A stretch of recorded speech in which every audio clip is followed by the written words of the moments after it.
I'm Hannah Pusiger, and I'm going to be presenting my professional project, Classroom Management May Edition, by me, Hannah Pusiger. So I'm going to go ahead and get started.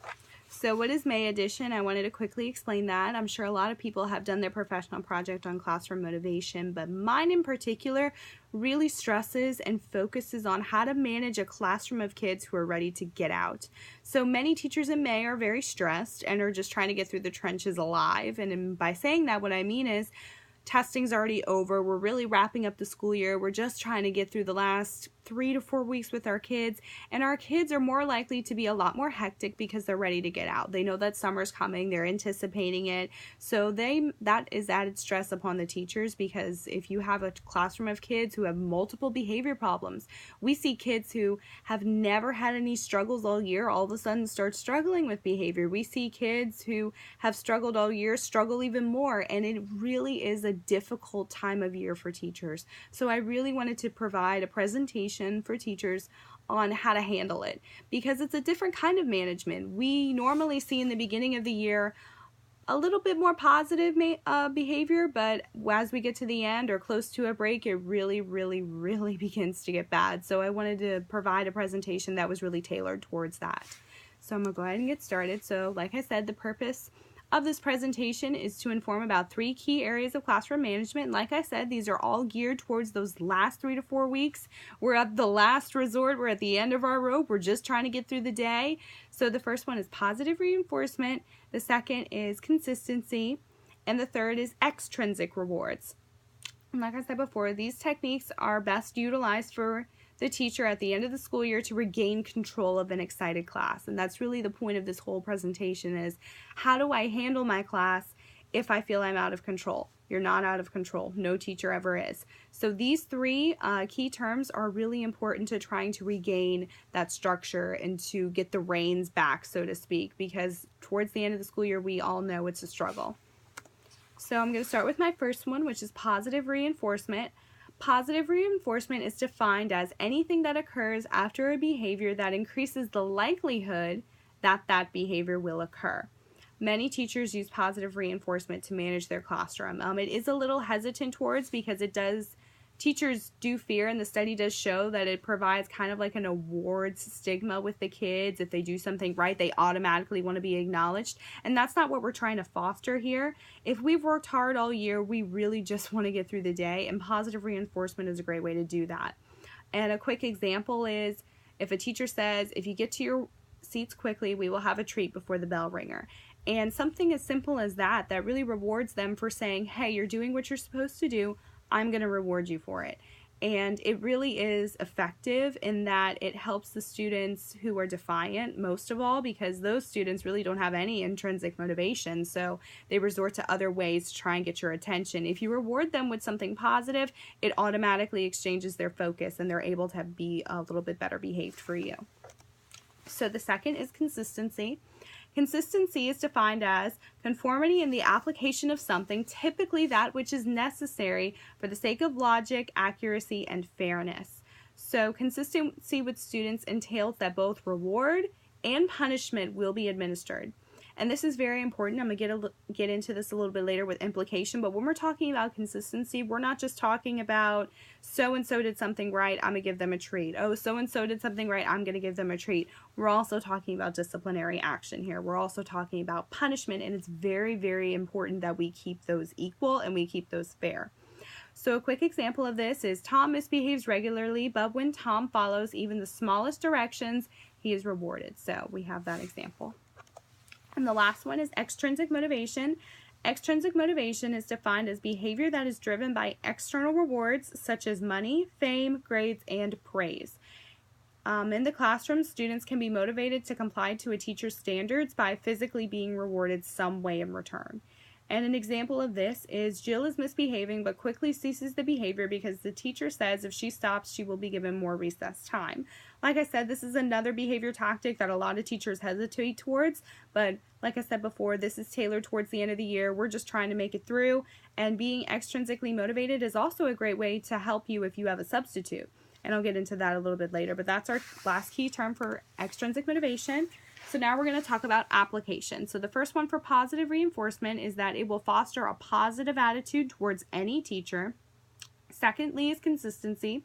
Consistency will foster a trustful relationship with any teacher.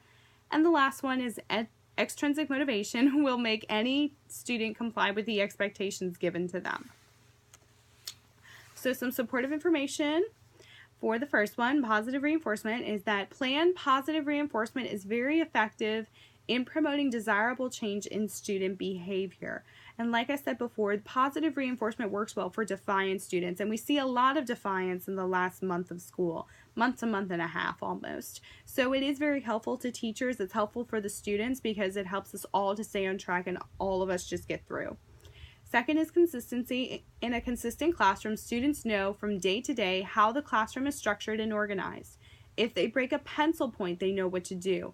If they are tardy, need help from you, or need to move from one activity to another, they know what to do. And this is very important because, like I said before, this fosters a trustful relationship with the kids. The kids know that you mean your word. The kids know that they can trust you. The kids know what to do. They know structures and they know operations of the day. So this is very important for teachers who are at the end of their rope, at the end of the line. You need your students to know that, hey, I say something, I mean it. And it goes both ways, with punishment and reward, and that's very, very important. And last is extrinsic motivation. Extrinsic motivators more readily produce behavior changes and typically involve relatively little effort or preparation. Also, efforts at applying extrinsic motivators often do not require extensive knowledge of individual students. So you can see why I said this is very helpful for substitutes. If you're at the end of the year and you know that you have to catch up on grading, or you know you're not going to be at school, this is really, really helpful to have that extra bowl of suckers under your desk, or good ticket cards, or whatever it may be, some kind of reward that'll just calm the kids, because we all know that it's the end of the year, they're very excited, and you need to just get them to calm. You need them to sit. You need them to stay still. You need them to just not move. You need them to be engaged with you. And extrinsic motivators are very, like the quote says, they very readily produce behavior changes, because the kids realize, oh yeah, I need to do this to get that, because all they want is your reward. So now we're moving on to implementation of positive reinforcement. So when we're talking about positive reinforcement, there's two provides and a set. So the first provide is provide specific praise.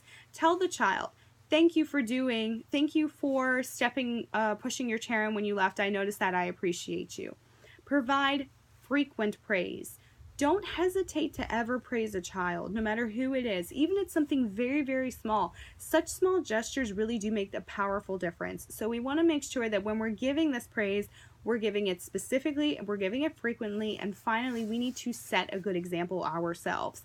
How can your students ever expect to sit calm and to get through a lesson if you can't do it? If they see that you're jittery, if they see that you're moving all over the place, they need you to be the anchor for them. You are their lighthouse. You're guiding them to shore. You have to say, okay, come on, let's go. We're coming here. We're getting through this lesson. We're going to finish it. I promise. Just follow my lead. In order for them to follow your lead, you have to set the right example. Second implementation, I can't speak, is consistency. So we have a start, do not show, and a do not show. Start with everyone on the same page. If you are coming into a very chaotic classroom, you need everyone to understand these are the rules. This is what happens when you break them. This is what happens when you don't. So you need to make sure that before you start to implement consistency, you don't want to come off as harsh. You need to have a simple, small meeting with them and say, hey, we need to anchor back here. You guys cannot be acting this way. These are your rewards and these are your punishments. So the first do not is do not show favoritism. Try your hardest not to have a teacher's pet, because when you have a teacher's pet, other children begin to pick up on it, and then their self-esteem goes down because they wonder, well, why aren't I? You're never going to do that for me. Why would you follow through? And and this is consistency. This is exactly what we need them to be on. We need to follow through. So do not show favoritism. It is not your friend. Do not show exceptions. Do never show exceptions to your kids. No matter what is going on, unless it is life-threatening or out of their control, we cannot be showing exceptions to the rules, and we cannot be showing prejudice towards any kid. If you have a particular child, this particular child is a struggle for you, never let them know it. If you don't let them know it, they will give you 10 times less trouble. I guarantee it. So being consistent is all about following through and being consistent on both the punishment and the reward. And remember, make sure they're all on the same page with you. And finally, implementation of extrinsic motivation. Gather a widely accepted reward. Ask your students, what would you guys like if we get through the end of the week and I don't have to scream at y'all as many times as I've had to do? Ask them. They really, really, really want to be included in this process. If anytime you can include your kids in any kind of classroom management or behavior issue, they enjoy it because it really does help to foster that sense of community in your classroom.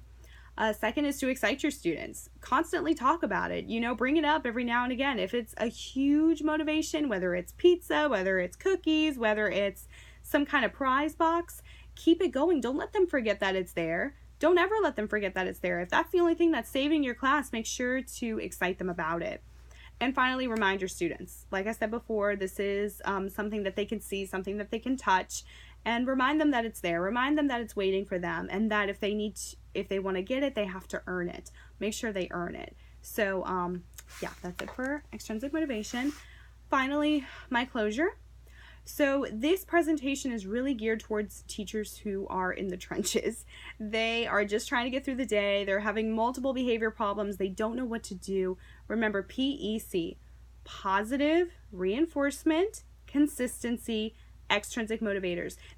Research shows that all of these are very, very short term, but at the end of the year, we're talking short term. We need it. We just need the kids to sit down and be quiet. We just need the kids to catch a bubble. We just need them to sit still so that you can get through a lesson because they know they're ready to get out. And finally, regain control of the class. That was the entire point of this presentation. For the teacher who's struggling, who needs that help, who needs to be able to say, hey, I don't know what to do at this point. That's where I really wanted to go. That's what I really wanted to go with here because I've witnessed it as a daycare teacher. I know what it feels like when the kids are wanting to get out, and it really does feel like you're out of control, but you are not. Remember PEC, positive reinforcement, consistency, and extrinsic motivators. All short term, but very, very effective. And finally, I have my references, so that's my presentation. I hope you enjoyed it, and yeah, thank you very much.